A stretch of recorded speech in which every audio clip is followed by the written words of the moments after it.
Shalom sahabat yang baik hati, salam sehat selalu bagi kita semuanya. Marilah kita bersatu di dalam doa. Kasih karunia dan damai sejahtera dari Allah Bapa dan dari anaknya Tuhan Yesus Kristus kiranya menyertai kamu sekalian. Amin. Firman Tuhan bagi kita pada hari ini, pada hari Minggu 14 September 2025 tertulis dalam Lukas 15 ayat 11 sampai 32.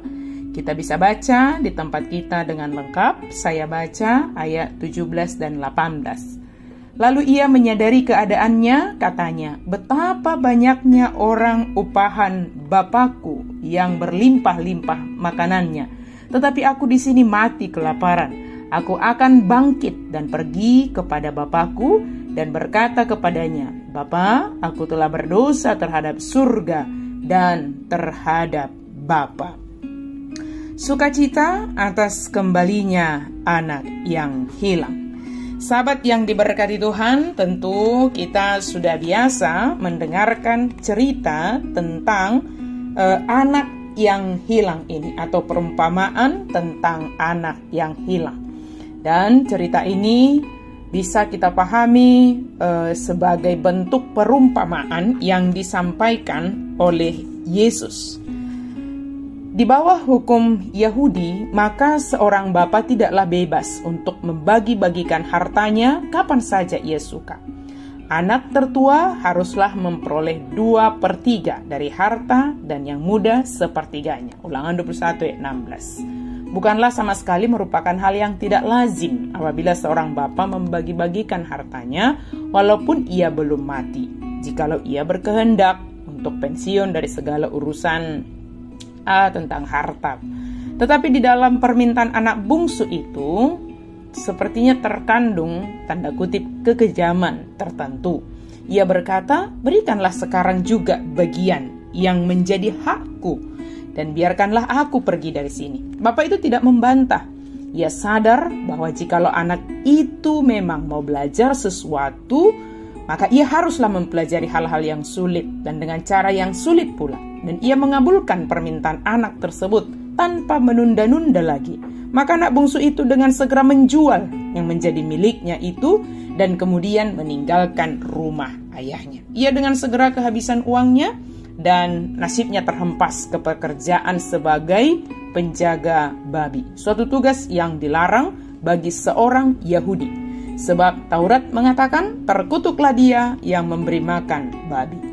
Kemudian Yesus mengarahkan perhatian kita dalam perumpamaan ini kepada suatu hal yang besar yang terdapat di dalam diri manusia. Ketika ia menyadari keadaannya, itu sangat penting. Ketika ia tiba pada dirinya sendiri. Yesus yakin bahwa selama manusia berada jauh dari Allah, maka manusia itu belumlah menjadi dirinya sendiri. Ia baru menjadi dirinya sendiri kalau ia sedang berjalan menuju rumah Bapa. Tanpa diragukan lagi bahwa Yesus tidak percaya akan kebusukan mutlak. Ia tidak pernah percaya bahwa seseorang sungguh-sungguh dapat memuliakan Allah dengan menghantam manusia.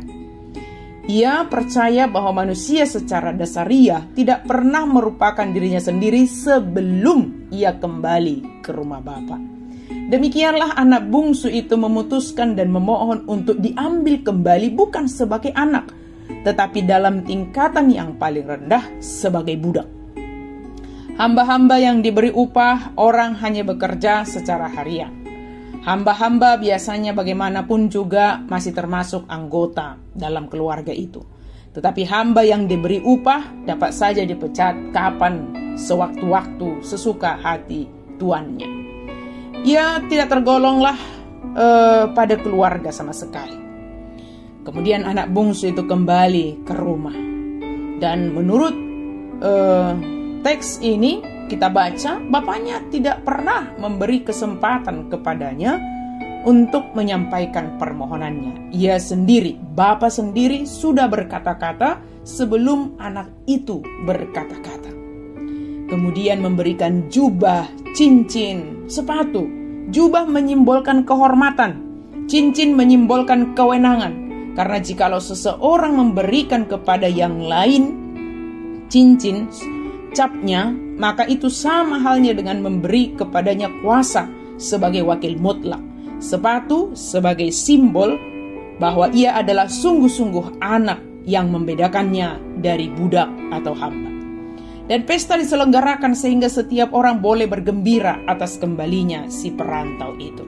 Dari perumpamaan ini kita bisa melihat bagaimana Tuhan itu sangat menginginkan kembalinya orang dari jalannya yang jahat ke jalan yang benar.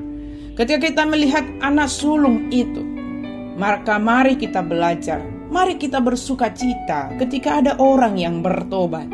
Jangan menjadi iri, jangan menjadi memikirkan sesuatu yang negatif tentang orang yang bertobat itu.